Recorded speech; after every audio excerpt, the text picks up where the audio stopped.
Selamat siang Pak, perkenalkan nama saya Giani Ferderica Ivanka Katipana dengan NIM 2103020087 dari kelas 1C Administrasi Bisnis. Baik, saya akan memberikan kesimpulan dari mereview buku yang berjudul Sosiologi Suatu Pengantar. Bab 4, Kebudayaan dan Masyarakat. Kebudayaan adalah kompleks yang mencakup pengetahuan, kepercayaan, kesenian, moral, hukum, adat istiadat, dan lain kemampuan-kemampuan serta kebiasaan-kebiasaan yang didapatkan oleh manusia sebagai anggota masyarakat.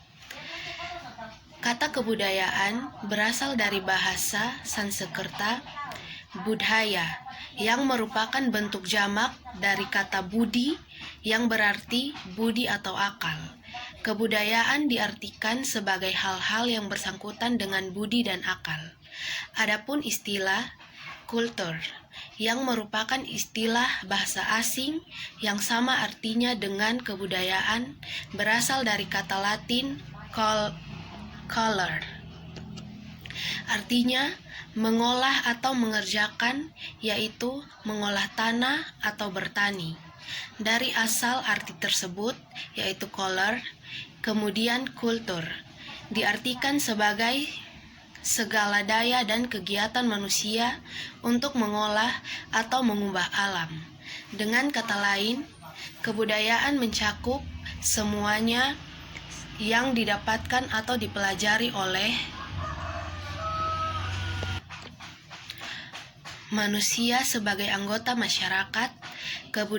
Kebudayaan terdiri dari segala sesuatu yang dipelajari dari pola-pola perilaku yang normatif, artinya mencakup segala cara-cara atau pola-pola berpikir, merasakan, dan bertindak. Unsur-unsur kebudayaan. Kebudayaan setiap bangsa atau masyarakat terdiri dari unsur-unsur besar maupun unsur-unsur kecil yang merupakan bagian dari suatu kebulatan yang bersifat sebagai kesatuan. Misalnya, dalam kebudayaan Indonesia dapat dijumpai unsur besar seperti umpamanya Majelis Permusyawaratan Rakyat. Di samping ada unsur-unsur kecil seperti sisir, kancing, baju, peniti, dan lain-lainnya yang dijual di pinggir jalan. 7 unsur kebudayaan yang dianggap sebagai kultural universal yaitu 1. Peralatan dan perlengkapan hidup manusia atau seperti pakaian, perumahan, alat-alat rumah tangga, senjata, alat-alat produksi, transport, dan sebagainya. 2.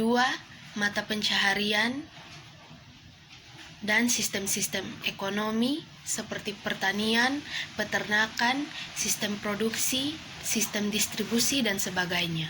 Yang ketiga, sistem kemasyarakatan, misalnya sistem kekerabatan, organisasi politik, sistem hukum, sistem perkawinan. Yang keempat, bahasa, misalnya lisan maupun tertulis. Yang kelima, kesenian, misalnya seni rupa, seni suara, seni gerak, dan sebagainya. Yang keenam, sistem pengetahuan. Dan yang ketujuh, religi atau sistem kepercayaan. Kultural universal tersebut di atas dijabarkan lagi ke dalam unsur-unsur yang lebih kecil. Ralph Linton menyebutkan kegiatan kebudayaan atau cultural activity sebagai contoh kultural universal. Pencaharian hidup dan ekonomi antara lain mencakup kegiatan-kegiatan seperti pertanian, peternakan, sistem produksi, sistem distribusi, dan lain-lain. Kesenian misalnya meliputi kegiatan-kegiatan seperti seni tari, seni rupa, seni suara, dan lain-lain. Selanjutnya, Ralph Linton merinci kegiatan-kegiatan kebudayaan tersebut menjadi unsur-unsur yang lebih kecil dari yang disebutnya trait kompleks. Arti kultur trait kompleks menurut istilah antropologi, kompleks kumpulan ciri budaya. C. Fungsi kebudayaan bagi masyarakat. Kebudayaan mempunyai fungsi yang sangat besar bagi masyarakat. Bermacam kekuatan yang harus dihadapi oleh masyarakat dan anggota-anggotanya seperti kekuatan alam maupun kekuatan-kekuatan lainnya di dalam masyarakat itu sendiri. Tidak selalu baik baginya. Selain itu, masyarakat memerlukan pula kepuasan baik di bidang spiritual maupun material. Kaidah-kaidah kebudayaan berarti peraturan tingkah laku atau tindakan yang harus dilakukan dalam suatu keadaan tertentu. Kaidah kebudayaan mencakup peraturan-peraturan yang beraneka warna yang mencakup bidang yang sangat luas sekali. Akan tetapi, untuk kepentingan penelitian masyarakat secara sosiologis dapat dibatasi pada 4 hal, yaitu yang pertama, kaidah-kaidah yang dipergunakan secara luas dalam suatu kelompok manusia tertentu. Yang kedua, kekuasaan yang memperlakukan kaidah-kaidah tersebut. Yang ketiga, unsur-unsur formal kaidah itu. Dan yang keempat, hubungannya dengan ketentuan-ketentuan hidup lainnya. Berlakunya kaidah dalam suatu kelompok manusia tergantung pada kekuatan kaidah tersebut sebagai petunjuk tentang bagaimana seorang harus berlaku. Artinya, sampai berapa jauh kaidah-kaidah tersebut diterima oleh anggota kelompok sebagai petunjuk perilaku yang pantas. D. Sifat hakikat kebudayaan. Kepribadian mewujudkan perilaku manusia.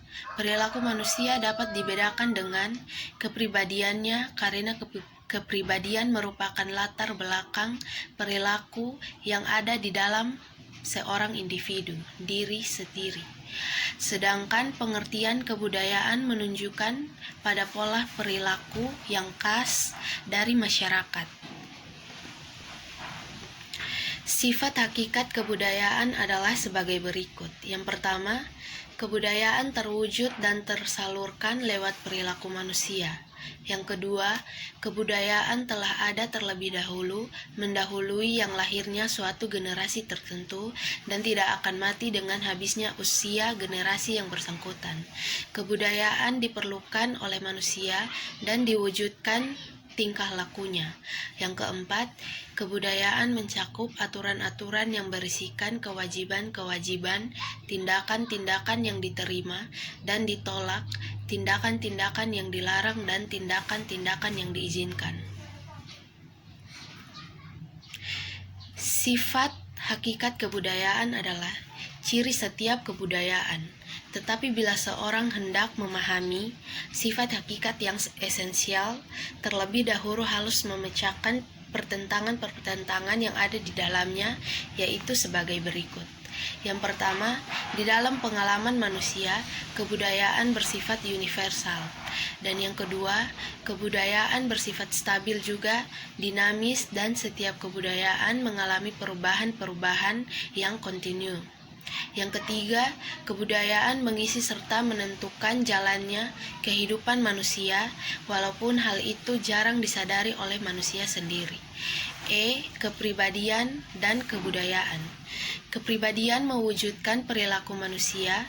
Kekuatan kepribadian bukanlah terletak pada jawaban atau tanggapan manusia terhadap suatu keadaan, akan tetapi justru pada kesiapannya di dalam memberikan jawab dan tanggapan.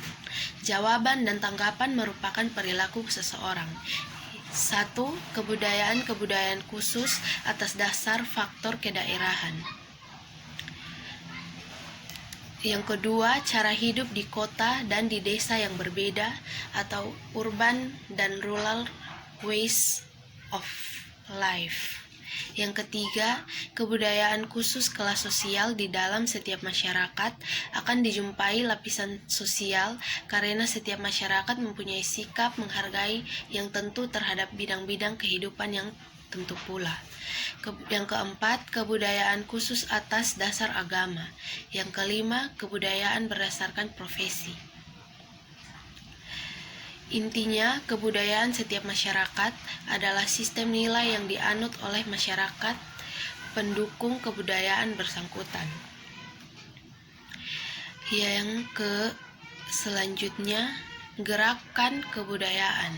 Gerak kebudayaan adalah gerak manusia yang hidup dalam masyarakat yang menjadi wadah kebudayaan. Gerak manusia terjadi sebab dia mengadakan hubungan-hubungan dengan manusia lainnya. Artinya, karena terjadinya hubungan antara kelompok manusia di dalam masyarakat. Akulturasi terjadi bila suatu kelompok manusia dengan suatu kebudayaan yang tertentu dihadapkan pada unsur-unsur kebudayaan asing yang berbeda sedemikian rupa sehingga unsur-unsur kebudayaan asing itu dengan lambat laun diterima dan diolah ke dalam kebudayaan sendiri tanpa menyebabkan hilangnya kepribadian kebudayaan itu sendiri.